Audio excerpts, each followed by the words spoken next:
week, I help countless customers fix their e-bikes that are not working.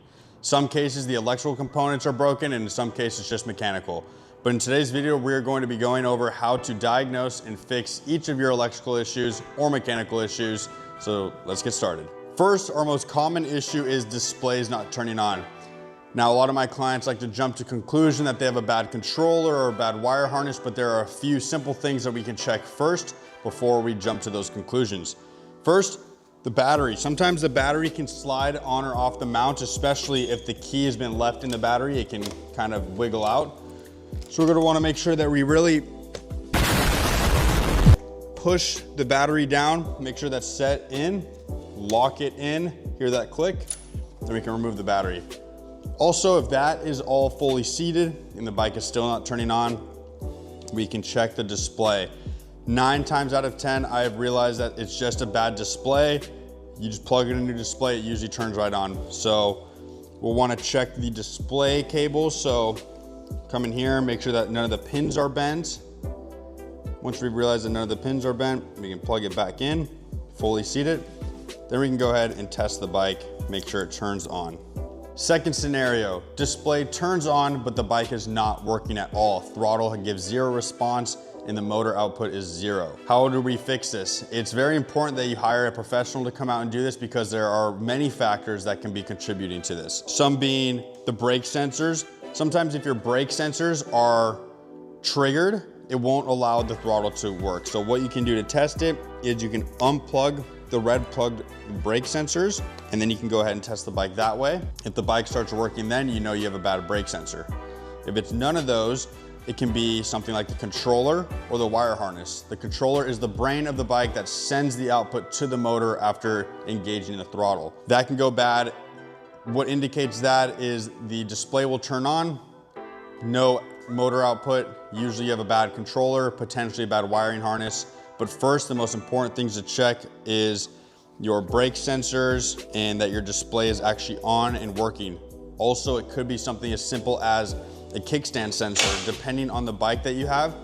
If you have a kickstand sensor and the kickstand is down, that can prevent the bike from rolling. Scenario number 3 that I commonly hear, Alex, I just charged my bike to 100% and it dies super quickly, or my bike doesn't charge at all now. So that can be factored by many things.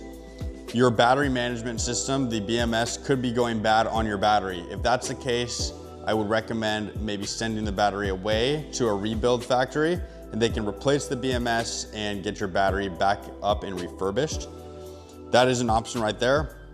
On some models of e-bikes, there are a fuse in the back of the battery, so you can replace the fuse. Or sometimes if the bike has been sitting for a long period of time and has been dead, you might need to do what's called a reverse charge. But like I said before, you're going to want to consult with a professional to take care of those issues for you. Now let's get into the error codes. Error codes are the scariest thing that you can encounter on your bike, but sometimes are super simple and easy to fix. First up, we have error code number 6 that typically indicates a battery fault. A few things could be contributing to that. So if you have a dual battery setup on your GOAT Power Bike, the battery balancer might just need to be replugged in or reseated properly. Or you just want to make sure that the batteries are fully seated onto the bracket and onto the battery mounts, making sure that there's a tight seat, they don't slide off or anything bad happens. Next, we have error code number 8. This is going to indicate a bad motor. So on a lot of the GOAT Power Bikes models, the motor cable slides right next to the brake disc, and if it's not properly zip tied down or fastened down, the brake actually could cut through the motor cable. I've seen that happen before on a bunch of different e-bikes. It's actually a very common problem, but you wanna make sure that the motor cable is tightly seated and fastened to the frame so that the disc cannot cut through it. The motor issue is usually going to be just a new motor. You know, if that happens, you'll just wanna reach out, get a new motor, install it properly, and make sure that it doesn't happen again, because depending on where the wire breaks, you might not be able to fix it. Next, we have error 5. This will indicate a bad throttle, or maybe a bad throttle. First, like always, you're gonna wanna check the plug coming out of the throttle, follow the plug down, check the throttle connection.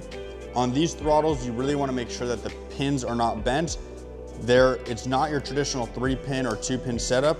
It is a 5-pin, it looks like, because we have the key ignition, which is actually very nice. But if you get that error code, you likely just need a new throttle. Now, the final notable error code is going to be error 16 and error 30. They both indicate a pretty similar issue, and that's going to be controller or wire harness issues. So if this happens, you're gonna wanna really make sure and check your wire harness, make sure there's no cuts or anything in there. If you ever get into a crash, sometimes the handlebars twist and it can sever or break the wires inside of the wire harness housing. If that's not the case, it could just be a bad controller, in which case you'll wanna follow some diagnostic steps linked on the websites. Otherwise, you'll want to replace the controller, and like always, you will want to consult with a professional to do that. Now, last but not least, for the mechanical issues, only a few simple things that we see most commonly, and that is complete loss of pressure in your brakes. So on all of our GOAT power bikes, we have hydraulic brake systems, and with that means that there is fluid in the system. So sometimes if air gets into the system, it can completely depressurize your system and cause the brake levers to be super squishy and pull all the way back to the lever. So all you'll want to do is you'll want to contact your local bike shop, schedule a visit to get your brakes bled and maybe your brake pads even replaced, and that will bring pressure back and your brakes will feel as good as new. Another common thing I see is the rear shocks on the back of all of our GOAT power bikes with dual suspension. After a lot of use, sometimes these shocks can get loose. You'll just want to come down here, torque them, or just tighten them up. Make sure that they're not loose. See this one, you can tell it's not loose. There's no play or wobble. All is solid. Also with the front shocks, there's not a whole lot of maintenance that needs to be done with these front forks. They're super high end, super good quality. So there's really not a whole lot that goes wrong with them. You do just want to make sure that the brackets holding the fork stanchions are nice and tight so that they don't fall out. Lastly, shift issues. Sometimes your shifter will stop working. That indicates our shifter is working good, because you can see every time we click the shifter, the derailleur is moving as it's supposed to. Sometimes you might get some cable slip or the cable breaks, or if you never use the shifter, the cable can seize inside of the cable housing, causing it to not shift. So if that's the case, you'll probably want to take it to your local bike shop, get a new cable in there, maybe new housing, and your derailleur will be all set and ready to go. All right, guys, thank you for watching. That concludes our diagnostic tutorial video. If you have any questions or concerns at all, do not hesitate to reach out to the GOAT Power Bikes support team email right here, or feel free to reach out to myself on Instagram with this right here, and I'd be happy to answer any questions.